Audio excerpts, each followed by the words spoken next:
74-68，廣東女籃喺15運會女子成年組嘅決賽當中贏咗強大嘅四川女籃。其實喺呢場比賽之前咧，其實我係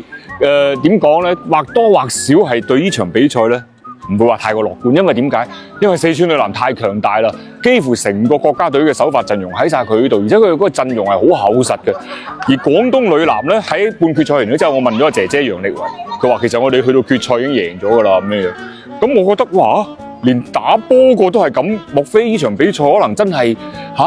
唔係咁樂觀咁？但係細估唔到，廣東女籃用頑強嘅意志，用超高嘅命中率同埋強大嘅執行力，贏咗一場似乎不可能嘅比賽。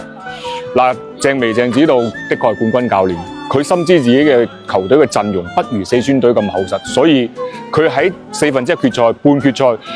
盡可能地喺第一節就將呢個分差拉到一個安全嘅數字，然之後等一啲老將得到一個大量嘅休息時間。呢一個嘅伏筆就係直接導致到喺決賽當中，我哋睇到首發5人，武彤彤35分鐘，楊舒瑜接近40分鐘，楊力維33分鐘，黃思靜36分鐘，陳明玲35分鐘，首發5人嘅上場時間就係咁樣分佈。當廣東隊出現咗個輪換嘅時候，其實對面嘅四川女籃亦都係好快脆可以將個氣勢搶咗翻嚟，但係真係要佩服我哋嘅廣東女籃嘅姑娘，因為佢哋用自己強大嘅意志力，用自己頑強嘅一個鬥志咧，喺決賽上邊將呢個比分不但只係長期保持一個領先，而且當對方將個分差逼緊嘅時候，佢哋仲可以係用一啲嘅 answer ball 咧，重新將個分差拉開。楊舒瑜喺呢場比賽得到咗全隊最高嘅22分。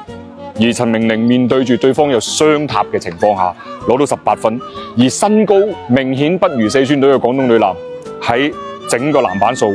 反而贏對方1個，而且進攻籃板廣東女籃其實同對方一樣都係14個，呢樣嘢就已經見得出廣東女籃喺呢一場比賽進攻端同埋防守端嘅卓越嘅表現。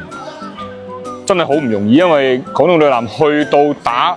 全運會前嘅2個星期，當其時大家可能仲記得喺佛山同廣東男籃兩個打咗一前一後嘅2場熱身賽。喺嗰個時候，鄭薇指導仲同我講，球隊真係唔夠人，連湊齊5個人都唔夠，所以喺嗰場熱身賽佢叫咗幾個2隊嘅青年隊嘅球員上嚟湊數。喺嗰個時候，佢哋呢支球隊嘅陣容都未齊，可想而知佢哋備戰嘅難度有幾大。其實成個夏天或者講緊成個備戰期，我同阿鄭薇指導不斷喺度傾偈，不斷喺度溝通嘅時候，佢都話：你過嚟睇下我哋啦！我哋而家都根本已經唔係練5人籃球啦，我哋而家只能夠練3打3，就可以見到點解女籃姑娘佢哋喺攞咗冠軍之後，所有人喺場上都係喜極而泣，真係忍唔住咁去喊。呢樣嘢不得不講，我哋真係要好佩服廣東女籃。其實佢哋喺場上嘅表現又好，或者面對住一啲困難嘅一啲堅持都好，都係足以俾我哋一個好強大一個激勵嘅心。好多謝你女籃姑娘，亦都好多謝廣東籃球，因為我哋喺全運會再次實現咗男女籃成年組嘅雙金。好，今期福本係咁先，我哋下期再見，拜拜。